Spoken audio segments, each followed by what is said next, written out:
여러분은 인생에 어려운 순간을 만나신 적이 있으십니까? 하나님께 나아갈 수밖에 없고 하나님께 부르짖을 수밖에 없고 나 좀 살려주세요 라고 기도하신 때가 있으십니까? 우리는 살면서 이런 순간을 한 번씩 경험하곤 합니다. 저는 이번 코로나19 상황들을 경험하면서 이전에 한 번도 경험하지 못했고 한 치 앞도 바라볼 수 없는 상황들을 보게 됩니다. 회복할 것 같았던 모임들이요, 다시 비대면으로 바뀌게 되었습니다. 제가 섬기고 있는 우리 청년부도 다시 30여 명이 다시 모이기 시작했는데, 그리고 코로나 이전에 비해서 한 60% 회복되었는데 다시 비대면으로 바뀌게 되었습니다. 제 안에 그런 것을 겪으면서 이런 고백이 있습니다. 하나님, 어떻게 해야 될까요? 하나님 도와주세요 라고요. 오늘 본문에 등장하는 야곱도요, 삶의 곳곳에서 감당할 수 없는 어려움을 경험합니다. 아무것도 할 수 없어 밤새 고민하기도 하고요, 자기의 방법대로 움직여 보기도 하고 노력도 해보지만 여전히 풀리지 않는 어려움들이 그의 삶 가운데 있습니다. 그런데 그런 어려움을 만날 때마다 하나님은 그 야곱을 그냥 두시지 않으십니다. 그를 찾아오십니다. 꿈으로, 환상으로, 하나님의 사자로, 오늘 본문처럼 하나님의 말씀으로 말입니다. 그리고 야곱의 길을 인도해 가십니다. 코로나19가 쉽게 끝날 기미가 보이지 않습니다. 우리 앞에 놓여져 있는 이 어려운 상황, 어떻게 해야 될까요? 어떻게 나아가야 될까요? 오늘 야곱을 인생 가운데 찾아오셔서 그 인생을 만드셨던 하나님, 우리 앞에 있는 이 어려움, 고난 가운데 찾아오셔서 말씀해 주실 줄 믿습니다. 무엇보다 말씀 가운데 하나님을 만났던 야곱처럼 오늘 이 예배 가운데, 이 말씀을 듣는 가운데 하나님의 귀한 음성을 듣는 시간이 되길 간절히 축원합니다. 여러분, 야곱은 어떤 사람이었습니까? 오늘 본문에 앞서서 야곱의 인생을 먼저 살펴보려고 합니다. 야곱은 태중에 있을 때부터 에서와 싸우고 있었습니다. 어쩌면 그는 조금 특별한 사람이었습니다. 어머니 리브가도 뱃속에 있을 때 아이들이 심상치 않은 것을 보고 하나님께 기도를 하였습니다. 하나님께서 이렇게 말씀하십니다. 창세기 25장 23절에 여호와께서 그에게 이르시되 두 국민이 내 태중에 있구나. 두 민족이 내 복중에서부터 나누이니라. 이 족속이 저 족속보다 강하겠고 큰 자가 어린 자를 섬기리라 하셨더라 라고 말씀하셨습니다. 이 말을 들은 리브가의 마음은 어땠을까요? 어쩌면 앞으로 될 일을 상상조차 할지 못했을지도 모릅니다. 어쩌면 큰 인물이 될 거야 정도로 이해했을 것입니다.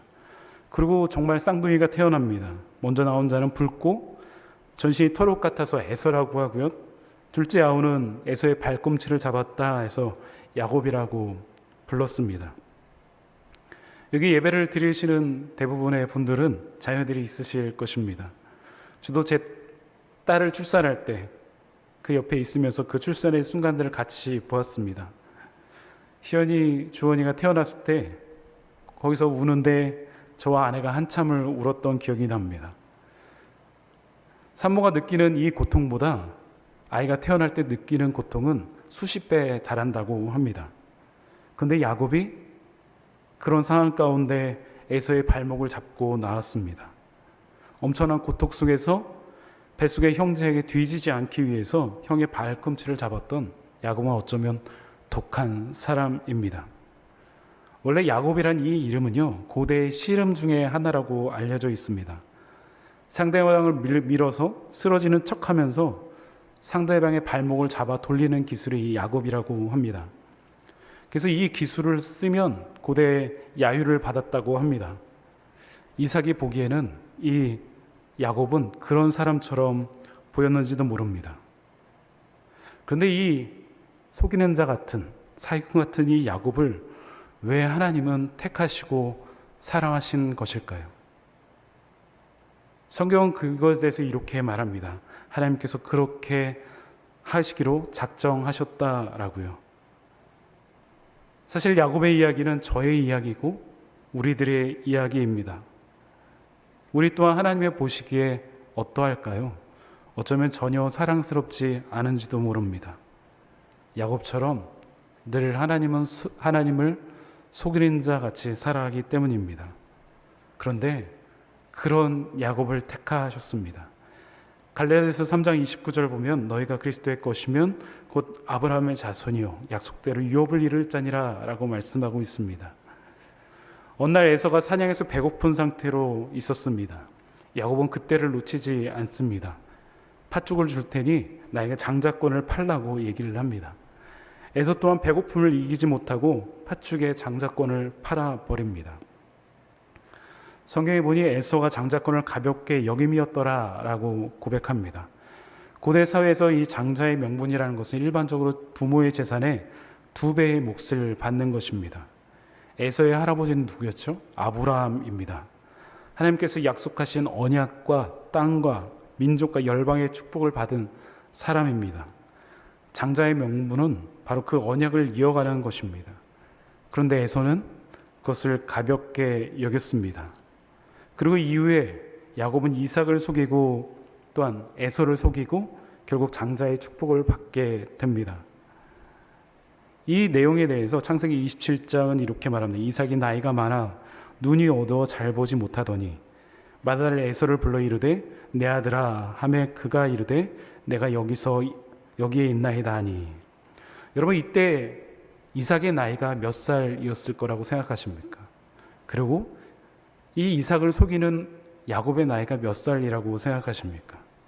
학자들이 추정하기를 이때 이삭의 나이가 136세, 137세라고 하고요. 이때 야곱의 나이가 76세, 77세라고 합니다. 그러니까 이삭이 60세에 에서와 야곱을 낳았기 때문에 그 정도 나이가 됩니다.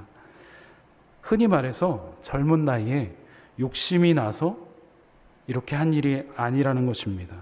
모든 것이 야곱의 계획이었습니다. 76세의 야곱이 137세의 이삭을 속여서 손에 털을 붙이고요, 에서의 흉내를 내며 아버지를 속였던 것입니다. 그것으로 인해 야곱은 집에서 도망 나올 수밖에 없었습니다. 왜냐하면 에서가 야곱을 죽이려고 했기 때문입니다. 집을 떠나 라반의 집을 향해 가는 야곱은 76세에 아직 결혼하지 못한 청년입니다. 힘이 없어 가는 야곱 베델로 가는 길에서 베델이라는 곳에 이르게 됩니다. PPT 한번 띄워주시기 바랍니다. 지도 한번 띄워주세요. 네, 맨 밑에 브엘셀바에서 베델까지 걸음입니다. 이 베델에서 야곱은 처음으로 하나님을 경험하게 됩니다. 여기서 하나님은 야곱에게 3가지를 말씀해 주시는데요. 하나는 땅을 주시겠다는 것이고요. 두 번째는 내 자손으로 민족을 만드시겠다는 것이고, 세 번째는 너를 지켜 이 땅으로 오겠다는 것입니다. 그리고 마지막으로 이 약속이 성취될 때까지 내가 너를 떠나지 아니하리라 라고 말씀을 해주십니다. 이때도 야곱이 하나님을 찾았던 것이 아니라요, 창세기 28장 13절 보니까 또 본즉 여호와께서 그 위에 서서 이르시되 라고 말씀하셨습니다. 즉 하나님께서 야곱을 찾으셨습니다. 우리 기독교의 중요한 신앙 중에 하나는 바로 하나님께서 우리를 찾으신다는 것입니다. 우리가 하나님께 나아가기 전에요, 우리의 삶을 아시는 그 주님께서 우리를 찾아오십니다. 상거가 먼데 집 나간 탕자를 기다리는 것처럼 그 아버지께서는 오늘도 우리를 기다리고 찾고 계십니다. 오늘 우리를 찾고 기다리시는 그 주님을 만나는 시간 되길 간절히 소망합니다. 야곱은 그곳의 이름을 하나님의 집이란 뜻의 베델이라고 지었습니다. 그리고 그곳에서 예배를 드립니다.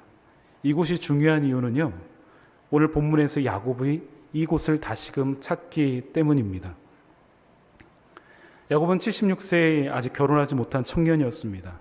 라반의 집에 찾아가서 우리가 잘 아는 것처럼 20년 동안 고생을 합니다. 근데 장인이었던 이 라반이 야곱을 종처럼 대합니다.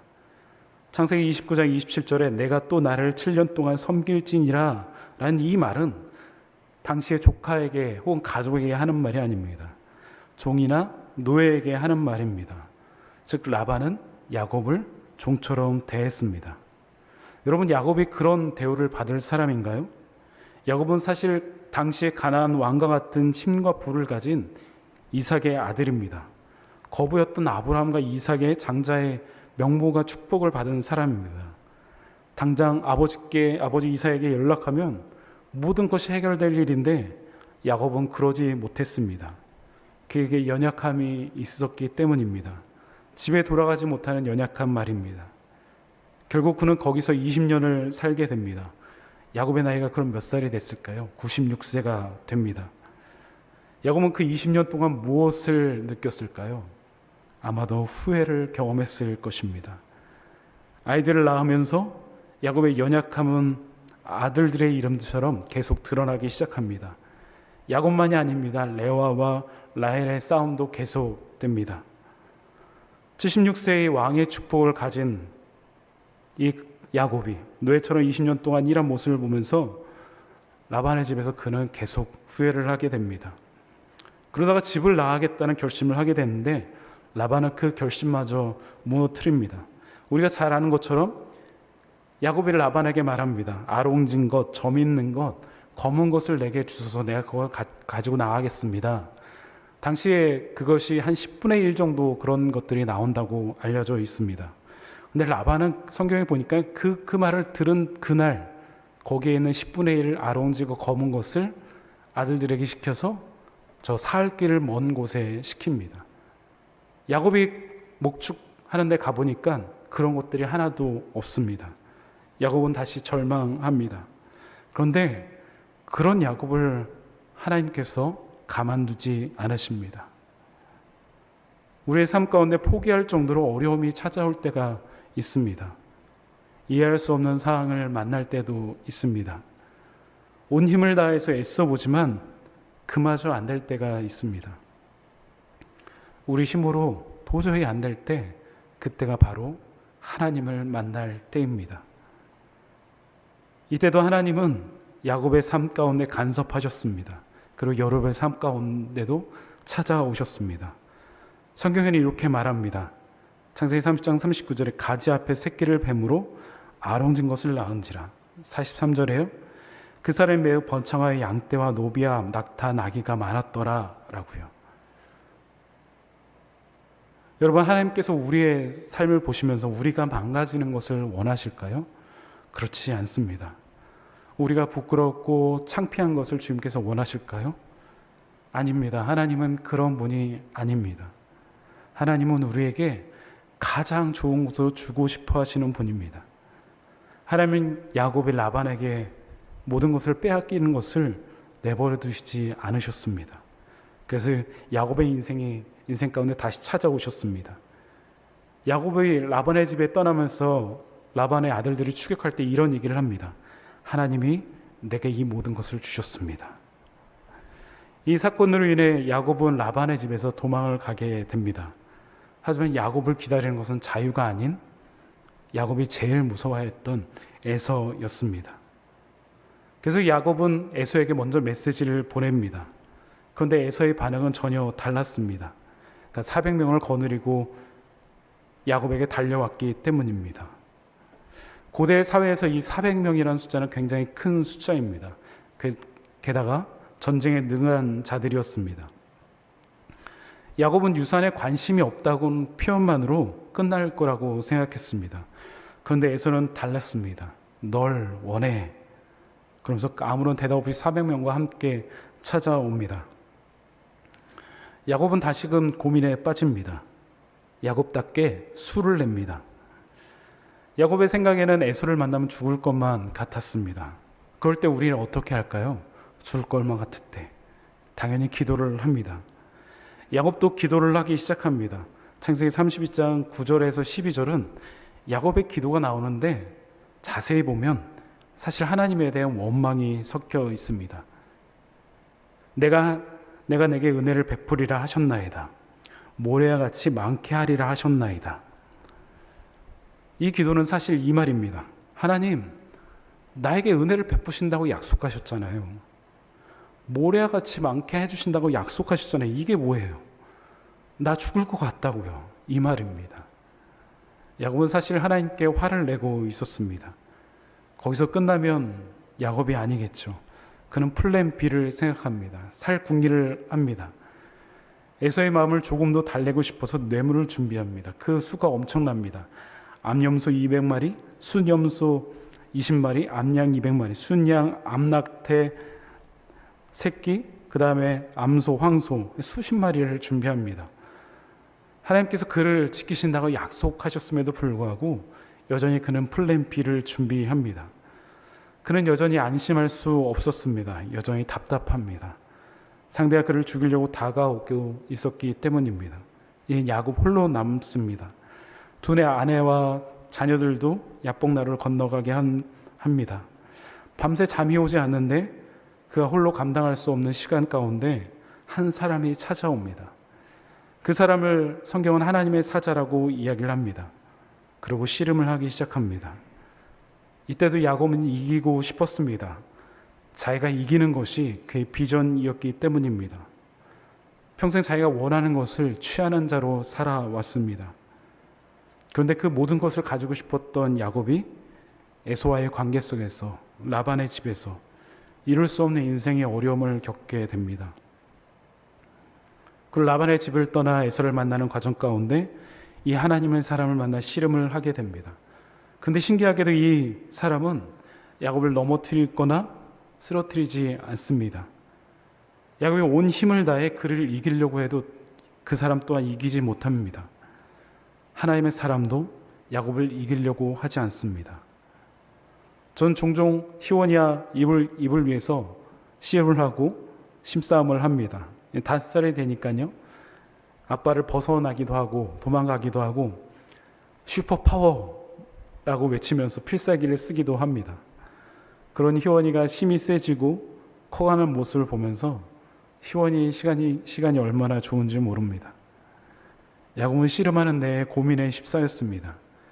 내 평생 내 마음대로 되는 일이 없었는데, 내 힘대로 되지 않은 일이 없었는데, 하지만 환도뼈가 부러지기까지 이상하게 이 사람은 나를 이기려고 하지 않습니다. 아니, 나를 밤새 붙잡아 주는 것 같습니다.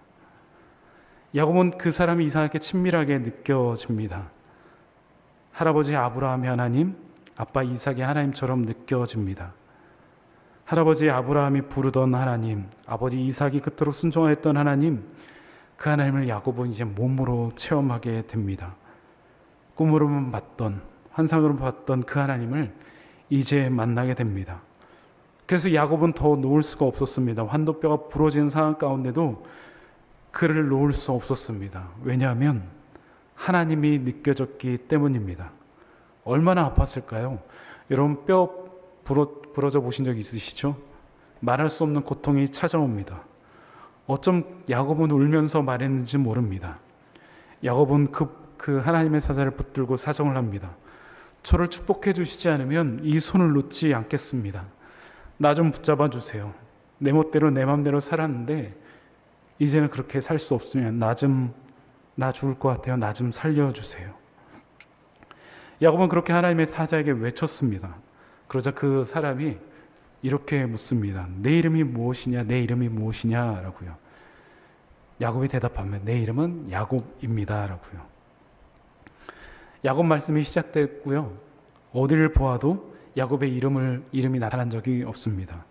그는 20년 동안 그 이름을 숨기고 살았습니다. 왜냐하면 그 이름의 뜻이 속이는 자, 사기꾼이었기 때문입니다. 그 이름을 남들에게 보이고 싶지 않았습니다. 그렇게 살아왔기 때문입니다. 그런데 그 사람을 만나고 처음으로 야곱은 자기의 이름을 이야기를 합니다. 전 야곱입니다. 전 사기꾼입니다. 전 속이는 자입니다. 라고요. 그랬더니 그 하나님의 사자가 이렇게 얘기합니다. 너는 이제부터 야곱이 아니요 이스라엘이라 부를 것이라 내가 하나님과 및 사람들과 겨루어 이기었음이라 라고요.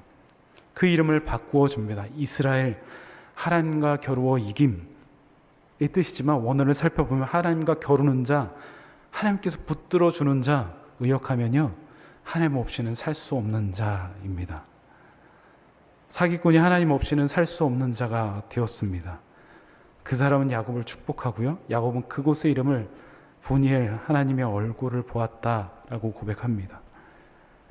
건강하고 자신만을 위해 살았던 그 야곱은 이제 90 중반의 나이가 되어서 다리까지 절며 한 걸음 한 걸음 걸어갑니다. 그런 야곱을 보면서 달려온 에서는요, 모든 것을 잊어버리고 서로 울게 됩니다. 하나님의 놀라운 역사를 써 가십니다. 이 사건은 야곱에게 인생의 중요한 터닝 포인트가 됩니다. 그가 이스라엘이라는 이름을 얻었기 때문입니다. 우리가 예수님을 만나 성도라는 이름으로 살아가는 것처럼 말입니다. 여러분, 예수님을 만나고 여러분의 인생은 어떠하신가요? 성도의 모습으로 살아가고 있으신가요? 아니면 여전히 야곱이신가요? 이스라엘 이름을 얻었던 야곱은 어떻게 살아야 할까요? 우리가 잘 아는 것처럼 이스라엘 이름을 가졌지만 야곱은 여전히 야곱으로 살아갑니다. 우리 역시 하나님의 자녀, 성도라는 이름을 주셨는데 우리는 어떻게 살아가고 있을까요? 우리가 읽은 이 창세기 35장의 본문은 바로 디나 사건을 배경으로 하고 있습니다. 이 사건으로 인해 야곱 가정이 송두리째 흔들어 버립니다. 야곱의 자녀들이 야곱에게 대들기까지 합니다.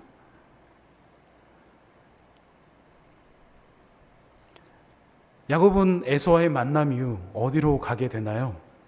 아버지가 있는 브엘셀바로 가지도 않고 에서에게도 가지 않습니다. 또 하나님 만났던 베델로도 가지 않습니다. 그는 신기하게도 세겜으로 갑니다. 창세기 33장 17절을 보면 야곱은 숫곳에 이르러 자기를 위해서 집을 짓고 그의 가축을 위하여 오리갓을 지었으므로 그 땅의 이름을 숫곳이라 부르더라 라고 고백하고 있습니다. 이 숫곳이라는 지명이 나오니까요, 야곱이 특정한 장소로 간 것처럼 보이지만 사실 숫곳의 뜻은 막들입니다. 지금 세겜성 옆에 그 들판에 갔다는 것입니다. 거기서 집과 축사를 짓고요, 거기서 머물면서 거기서 정착을 하게 됩니다. 거기서 수년을 지내게 됩니다. 그는 아버지와의 약속도 에서와의 약속도 지키지 않습니다. 자기가 원하는 대로, 자기가 좋은 대로 여전히 살아갑니다. 여전히 야곱의 그 이름대로 살아갔다는 것입니다. 하나님 없이는 살 수 없는 자 이스라엘 이름을 얻었지만 그는 여전히 야곱으로 살아갑니다. 어쩌면 야곱은 인생의 어떠한 순간에도 하나님의 뜻을 지키려고 하지 않았습니다. 자기의 뜻이, 자기의 마음이 제일 중요한 사람이 야곱이었습니다. 그런데 야곱의 가정에 충격적인 일이 일어납니다. 레아가 낳은 땅 디나가 세겜 땅에 구경 갔다가 추장 세겜에게 강간을 당하는 일입니다. 그런데 세겜 사람은 그것에 대해서 그리 대단하게 생각하지 않습니다. 디나를 데려가면 별 문제가 없다고 생각하였습니다. 창세기 34장 8절에 하몰이 그들에게 이르되 내 아들 세겜의 마음으로 너희 딸을 연연하니 원하건대 그 아들 세겜에게 주어 아내로 삼게 하라 라고 고백하고 있습니다. 하몰은 디나를 며느리를 데려오면 디나의 아버지 야곱에게 또한 오빠들에게 충분히 살해하면 끝난다고 생각을 했습니다. 적극적으로 디나를 데려오려고 했습니다. 이 야곱의 아들들의 반응은 무엇일까요? 조건부 예스였습니다. 그것은 우리가 잘 아는 할례였습니다. 사실 야곱의 아들들의 마음은 다른 마음이 있었습니다. 그들이 할례로 인해서 고통스러울 때 야곱의 아들들은 세겜 속에 있는 모든 남자들을 죽이고 세겜의 짐승들과 자녀와 아내들을 약탈하였습니다. 야곱이 모르는 사이에 일어났습니다. 사건의 전말을 알게 된 야곱은 오늘 본문이 시작되기 바로 전 창세기 34장 30절에 이런 고백을 합니다. 야곱이 시므온과 레위에게 이르되 너희가 내게 화를 끼쳐 나로 하여금 이 땅 주민 곧 가나안 족속과 브리스 족속에게 악취를 내게 하였도다. 나는 수가 적은즉 그들이 모여 나를 치고 나를 죽이리니 그러면 나와 내 집이 멸망하리라 라고요. 이 야곱의 탄식에 대해서 자녀들은 어떻게 하였을까요? 이렇게 얘기합니다. 그가 우리 노예를 창녀같이 대우함이 옳으니까 라고 대답을 합니다. 야곱의 자녀들이 단지 디나 사건으로 이렇게 행동했을까요? 세겜성에 있는 모든 남자로 끝났으면 끝났을 것입니다. 그런데 주변 성읍에 있는 모든 것을 약탈해오고 여자들과 자녀들까지 포로로 데려옵니다. 야곱의 자녀들은 이스라엘의 공동체, 신약의 교회의 모습입니다. 하지만 세상의 악함을 뛰어넘어 더 악함으로 세상을 속이고 약탈을 합니다. 그런데 이 모습들이 우리에겐 낯설지만은 않는 것 같습니다. 역사를 돌아보면 세상에 저지른 것보다 더 큰 악을 우리 교회들이 행했던 사실들이 있었기 때문입니다. 교회라는 이름이 붙어 있다고 다 교회는 아닌 것 같습니다. 교회는 그들이 말하는 바, 그리고 믿는 바, 사는 것이 일치해야 됩니다. 여러분, 우리 교회의 비전이 무엇이죠? 바른 신학, 바른 교회, 바른 생활입니다. 사실 이거는 하나입니다. 바로 하나님 사랑, 이웃 사랑입니다. 대드는 야곱, 자녀들은 야곱에게 대듭니다. 야곱은 자녀들을 원망합니다. 나를 죽이려니 그러면 나 내 집이 멸망하리라 라고요. 야곱의 자녀들은 왜 이런 모습이 되었을까요? 정말 무서운 말이지만요, 야곱의 뒷모습을 보았기 때문입니다. 야곱이 속이는 모습, 야곱이 세상의 재물을 우선시하는 모습, 거짓말하는 모습을 보고 자랐습니다. 그래서 이 아버지와 같은 모습으로 그들이 살아갑니다. 야곱은 이스라엘이라는 이름을 얻었습니다. 그는 이스라엘로 살아가야만 했습니다. 그런데 여전히 속이는 자 야곱으로 살아갑니다. 성도라는 이름을 가졌지만 여전히 우리의 욕심과 우리의 마음대로 살아가는 우리처럼 말입니다. 아들들이 보기에는 아버지 야곱에게는 신앙이 없어 보였습니다. 하나님을 만난 듯 하였지만 아버지 야곱은 세상의 논리대로 중요할 때 자기가 중심이 되어 살아갑니다. 여기 모인 귀한 성도 여러분, 온라인으로 가족과 드리는 귀한 성도 여러분, 우리 지금의 모습을 우리 자녀들이 보고 있습니다. 다음 세대들과 청년들이 우리의 모습을 보고 있습니다.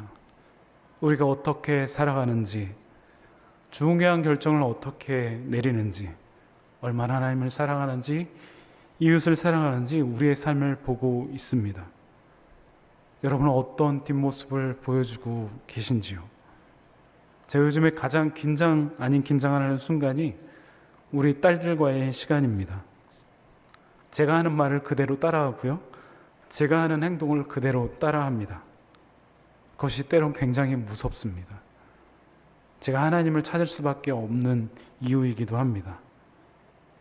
그런 망가진 야곱의 가정, 그것을 하나님은 어떻게 하셨을까요? 하나님은 그런 야곱의 가정을 가만두시지 않으셨습니다.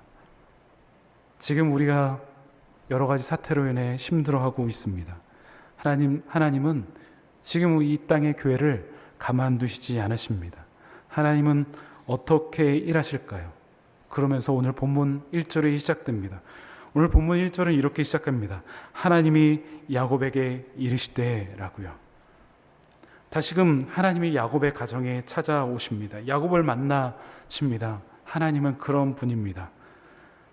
죽을 것 같은 우리를 가만두시지 않고요, 찾아오시고요, 만져주십니다.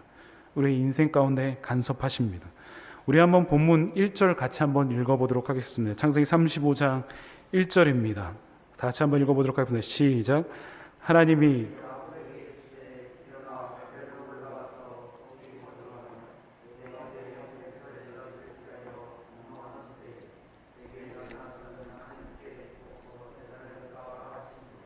아멘.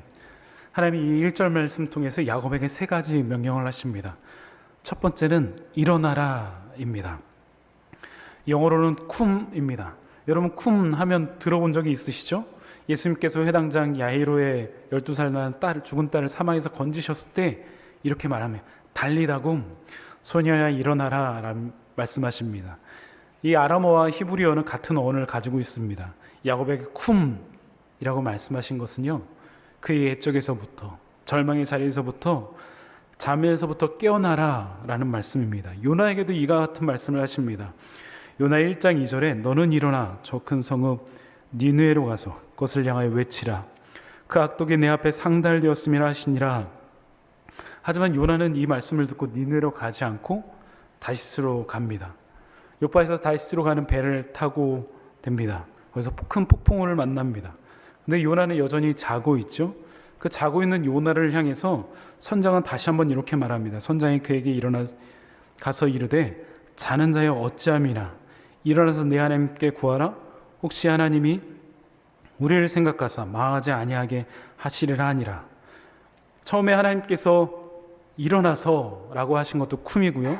이 선장이 요나에게 이해한 것도 쿰, 렉입니다. 일어나서 구하라. 하나님 요나에게 말씀하셨던 그것을 다시 이방인 선장을 통해서 다시금 듣게 하십니다. 오늘 야곱을 향해 그리고 코로나로 상황 가운데 두려워하고 어려워하는 우리를 향해서 말씀하십니다. 일어나라 라고요. 야곱은 세겜에서 10년 정도를 살게 됩니다. 이제 그의 나이가 100세가 넘어갑니다. 평소대로 그는 열심히 살았는지도 모릅니다. 그런데 하나님은 그의 인생을 너는 자고 있다라고 말합니다. 너는 이스라엘인데 야곱으로 살고 있다라고 말합니다. 그래서 야곱아 일어나라, 옹주야 일어나라 말씀하신 것입니다. 여러분 요즘 어떠십니까? 코로나를 찾아온 올해 초부터 여러분의 삶과 신앙은 어떠십니까? 우리는 어쩌면 코로나라는 핑계로 우리 또한 신앙의 잠을 자고 있는지도 모릅니다. 이스라엘이라는 이름을 잃어버리고요, 야곱으로 살아가고 있는지도 모릅니다. 쿰, 하나님께서 우리에게 말씀하십니다. 오늘 그 음성을 듣는 시간 되길 간절히 소망합니다. 두 번째로 베델로 올라가라 라고 말씀하십니다. 베델은 여러분 어떤 곳인가요? 처음에 나눴던 것처럼 형 에서를 피해 생명을 위협을 느껴서 도주하던 곳에 지쳐서 잠든 곳입니다. 야곱은 그곳에서 하나님을 처음 경험합니다. 야곱은 조상들이 만났던 하나님을 만난 곳이 이 베델입니다. 베델은 하나님을 만난 자리입니다. 여러분에게 베델은 어디이십니까? 하나님께서 나를 찾아오셨던 자리, 그분과의 깊은 교제가 나눴던 자리, 여러분에게 그런 장소와 시간들이 있으십니까? 하나님께 특별히 기도하였고 찬양하였던 자리, 말씀으로 세밀한 음성으로 나를 만지셨던 자리 말입니다. 특별히 회개하고 몸부림쳤던 그 자리가 있으십니까? 오늘 하나님께서 여러분을 그 베델로, 그 자리로 초청하십니다. 코로나의 어려운 상황 가운데, 이 한국교회 어려운 현실 가운데, 또 우리 다음 세대의 신앙이 바닥을 향해 가는 참 어려운 시대 가운데 오늘 우리를 그 다시금 베델로 부르십니다. 그리고 야곱에게 그 베델로 올라가라 말씀하십니다. 하나님은 어떤 분이십니까? 하나님은 전능하신 분이고 무소부재하신 분입니다. 그런데 특별히 일하셨던 장소가 있었습니다. 모세가 십계명을 받았던 시내산이 그랬고요, 법궤가 있었던 회막, 성막, 또한 성전이 그랬습니다. 그리고 특별히 지성소와 그렇게 신약의 교회들이 그랬습니다. 곳의 특징은 하나님의 임재가 있었던 곳입니다. 곳에서 하나님의 영광을 보았습니다. 오늘 우리에게 베델로 올라가라 말씀하십니다. 비록 우리가 얼굴을 대면하여 만나거나 보지 못하지만, 그리고 온라인으로 드리지만 함께 모이는 것처럼 열심을 다해 진심으로 여러분이 예배하는 그곳에서 다시금 하나님을 만나시길 간절히 소망합니다. 우리는 드려지는 예배를 통해, 들리는 말씀을 통해 우리는 하나님을 만나야 합니다. 그것이 우리의 생명이기 때문입니다. 하나님 없이는, 그 말씀이 없이는 우리는 살 수 없기 때문입니다. 온라인 예배를 드리면서요, 우리가 얼마나 연약한 사람이라는 것을 알았습니다. 우리 다시금 온라인 예배가 시작되었습니다. 그런데 이젠 달라져야 됩니다. 우리의 마음도, 우리의 열심도, 예배를 드리는 이 시간 우리의 모습도 달라져야 됩니다. 야곱에게는 가능성이 없었습니다. 야곱의 인생을 보아도, 그 자녀들의 모습들을 보아도 언약의 백성의 모습은 하나도 찾아볼 수 없었습니다. 우리도 코로나 앞에서 그의 모든 것이 샅샅이 드러났습니다. 우리가 얼마나 연약한지 세상 사람들이 알게 되었습니다. 그런 우리에게 하나님께 세 번째로 단을 쌓으라, 제단을 쌓으라 말씀하십니다. 이 문법적으로 쌓으라 라는 말은 이 전체 문장, 1절의 전체 문장이 주 동사입니다. 일어나야 되는 이유도, 베델에 올라가는 이유도 모두 단을 쌓기 위해서입니다. 구약의 단을 쌓는다는 것은 제사를 드린다는 뜻입니다. 하나님의 백성이 그리스도의 피를 지나 하나님께 나아갈 수 있는 장소입니다. 예배는 희생의 단 없이는 존재하지 않습니다. 즉 그리스도의 피가 없이는 우리는 예배할 수 없습니다.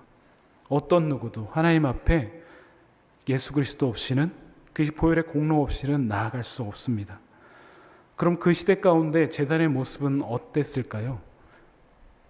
짐승을 죽여서 항상 피냄새가 가득했습니다. 그것은 어떤 의미일까요? 주님의 보혈이 이 예배드리는 공간에, 교회 온 공동체에 흘러가야 된다는 말입니다. 주님을 예배하는 곳, 기도하는 곳, 찬양하는 그곳에 주의 보혈이 가득해야 됩니다. 우리가 잘 아는 찬양, 내 주의 보혈은, 가사가 이렇습니다. 내 주의 보혈은 정하고 정하다. 내 죄를 정케 하신 주 나를 오라 하신다. 약하고 추해도 주께로 나가면 힘주시고 내 추함을 곧 씻어주시네. 큰 죄인 복받아 살 길을 얻었네. 한없이 넓고 큰 은혜 베풀어 주시네. 그 피가 마음속에 큰 증거됩니다. 내 기도 소리 들으사 다 허락하시네. 내가 주께로 지금 가오니 십자가의 보혈로 날 씻어주어서 아멘. 야곱은 하나님의 음성을 들었습니다. 요나가 들었듯이 하나님께 이 야곱에게도 들려왔습니다. 쿰이라는 짧은 음성이었지만 이것으로 충분했습니다. 야곱은 깊은 잠에서 깨어서요, 자신만을 살았던 삶을 뒤로하고 이제 하나님께로 나아갑니다. 오늘 본문 3절에 보면 우리가 일어나 베델로 올라가자 내 환난 날에 내게 응답하시며 내가 가는 길에서 나와 함께 하신 하나님께 내가 거기서 제단을 쌓으려 하노라 하매 라고 합니다. 이제 하나님을 만나러 갑니다. 그러면서 자녀들에게 중요한 말씀을 나눕니다. 그것이 본문 2절입니다. 우리 한번 창세기 35장 2절 함께 읽도록 하겠습니다. 창세기 35장 2절입니다. 시작. 야곱이 이에 자기 집과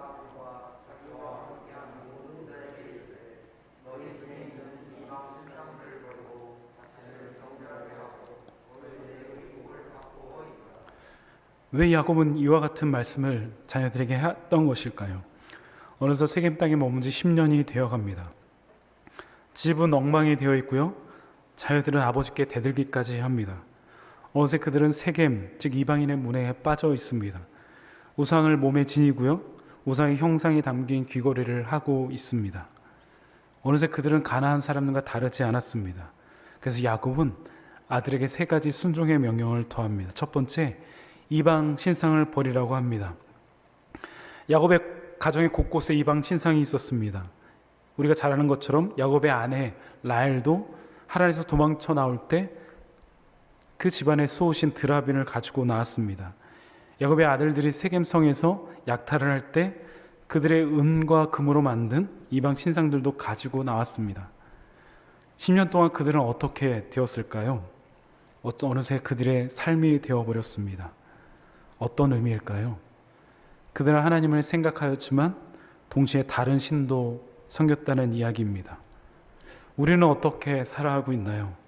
정말 우리가 하나님만을 사랑하고 있나요? 아니면 야곱의 자녀들처럼 한쪽에 하나님을 잡고 한쪽엔 세상의 만물을 의지하고 있지는 않나요? 마태복음 6장 23절이 이렇게 고백합니다. 한 사람이 두 주인을 섬기지 못할 것이니 혹 이를 미워하고 저를 사랑하거나 혹 이를 중히 여기고 저를 경히 여김이라.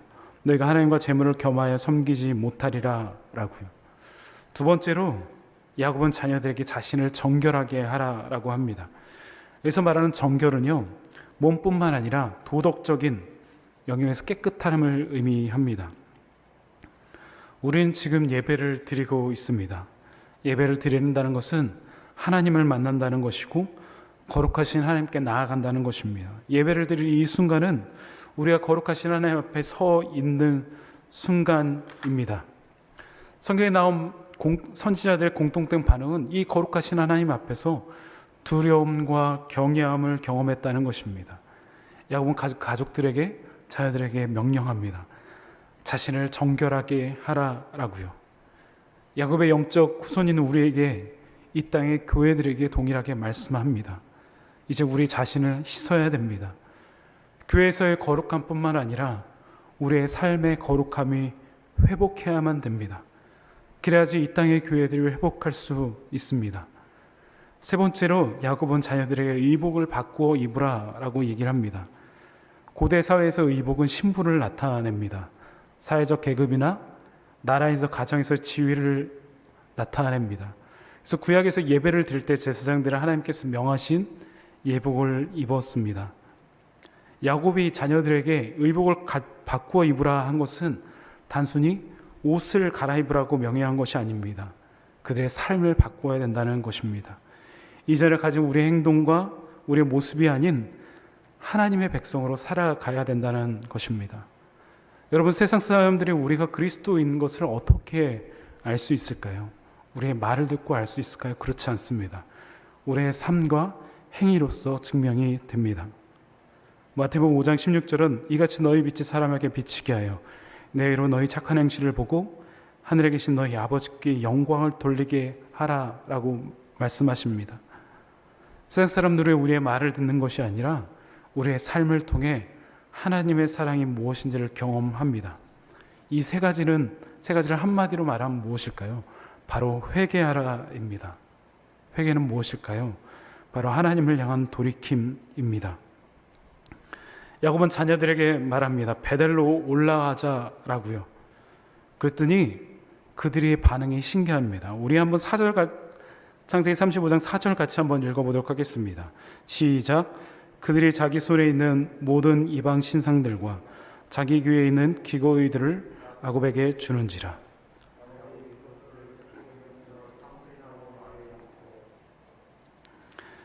여러분, 이 말씀을 듣고 신기하지 않습니까? 방금 전까지 야곱의 자녀들이 야곱에 대들었는데 아버지의 권위를 무시하던 아들이었는데 신기하게 이 말 한마디에 순종합니다. 게다가 그들이 가지고 있던 부적과 사용하던 귀걸이까지 내놓습니다. 어떻게 이럴 수 있을까요? 그 답이 본문 1절에 있습니다. 창세기 35장 1절, 하나님이 야곱에게 이르시되. 야곱의 삶 가운데 하나님이 찾아오셨습니다. 야곱이 하나님을 만났습니다. 하나님을 만난 야곱이 온 가족을 불러놓고 이야기를 합니다. 그런데 그 야곱이 다르게 느껴집니다. 100세가 넘는 아버지의 말씀이 굉장히 묵직하게 다가옵니다.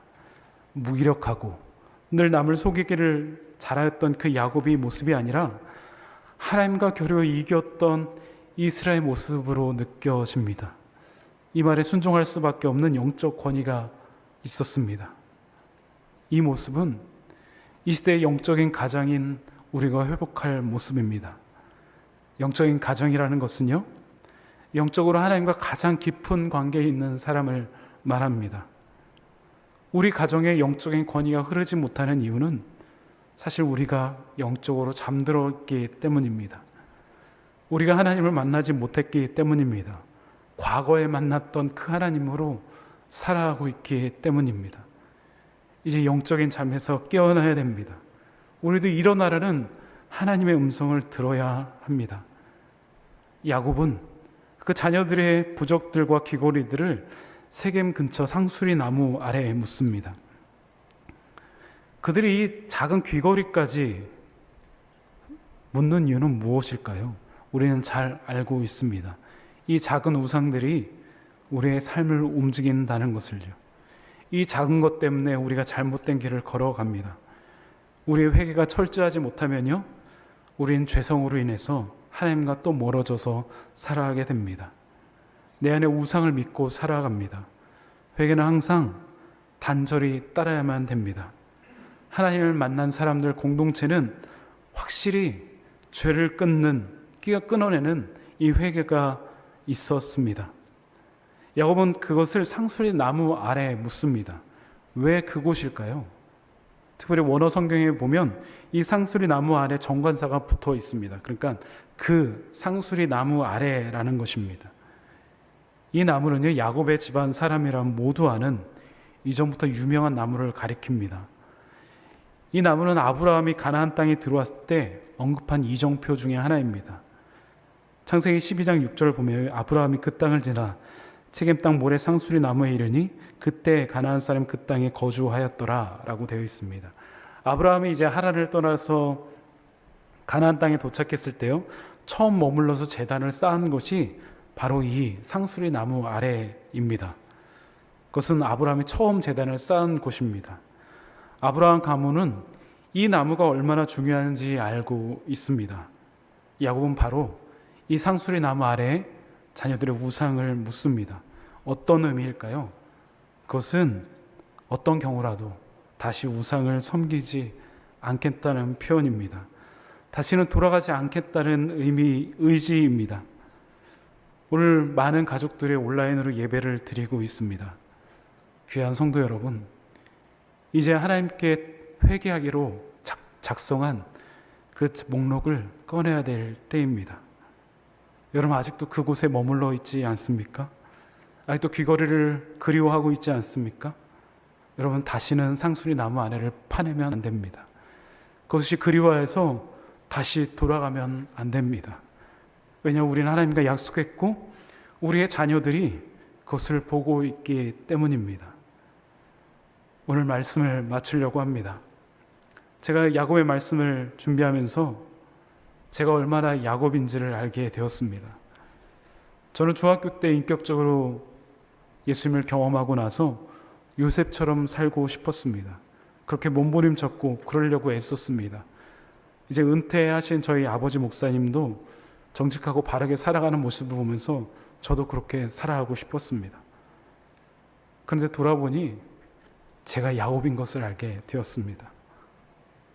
속이는 자, 사기꾼, 그 이름을 말하지 않았지만 제 안에 그렇게 하나님을 속이고 살아왔습니다. 이스라엘 이름을 얻었지만, 성도라는 이름을 얻었지만, 목사라는 직분을 받았지만 어쩌면 지금도 야곱으로 살아가고 있는지도 모릅니다. 오늘 야곱 같은 저에게, 그리고 우리에게 이렇게 말씀하십니다. 일어나라, 베델로 올라가라, 제단을 쌓아라 라고요. 사랑하는 여러분, 이제 우리의 우상을 내려놓고 그 말씀에 반응하는, 그 음성에 반응하는 우리가 되길 간절히 소망합니다. 야곱이 하나님을 만났을 때 온 가족이 반응하고 회복하는 역사가 일어났습니다. 온 가문과 가족이 하나님께 나아갔습니다. 거기서 끝난 것이 아니라 하나님은 야곱의 가족들을, 주변의 가나안 민족들을 두려워했다고 오늘 오전의 말씀에 증거하고 있습니다. 이 야곱의 공동체는 하나님께서 말씀하신 그 베델에 이르고 이전에 한 번도 드리지 못했던 온전한 예배를 드리기 시작합니다. 야곱은 그곳의 이름을 엘 베델이라고 말합니다. 오늘 7절 말씀 보면 그가 거기서 제단을 쌓고 그곳을 엘 베델이라 불렀으니 이는 그의 형의 낯을 피할 때 하나님이 거기서 그에게 나타나셨습니다. 베델에서 기다리고 계시는 그 하나님을 만났습니다. 온라인으로 예배를 드리는 우리 성도 여러분, 그리고 이곳에서 함께 드리는 성도 여러분, 이제 베델로 함께 올라가길 간절히 소망합니다. 하나님을 만났던 그곳으로 함께 올라가는 우리가 되길 원합니다. 우리 하나님께서 오늘 그 베델로 초청하십니다. 그곳에서 온전한 예배를, 진정한 예배를 드리는 우리가 되길 원합니다. 우리가 하나님을 만날 때 우리 가정에서 영적인 변화가 일어날 것입니다. 우리 세상도 변할 테고요, 우리 교회도 변할 것입니다. 하나님께서 그런 우리에게 부흥의 역사, 회복의 역사를 주실 것입니다. 오늘 베델에서 하나님을 만나는 우리 모두가 되길, 거기서 회복의 역사를 누리는 우리 모두가 되길 주님의 이름으로 축원합니다. 기도하시겠습니다. 하나님 감사합니다. 망가졌던 야곱의 가정이 하나님을 만나 변화됩니다. 도저히 어찌할 바 모르는 그런 상황 가운데 하나님을 만나 변화됩니다. 하나님, 이 땅의 교회들이, 우리 교회의 상황들이 어찌할 바 모르는 상황들입니다. 하나님, 우리 한 사람 한 사람이 주님을 만나길 원합니다. 베델을 올라가길 원합니다. 베델에 올라가서 하나님을 만나길 원합니다. 그러한 은혜와 축복을 우리 모든 가정마다 더하여 주시옵소서. 감사드리며 살아계신 예수님의 이름으로 기도드립니다. 아멘.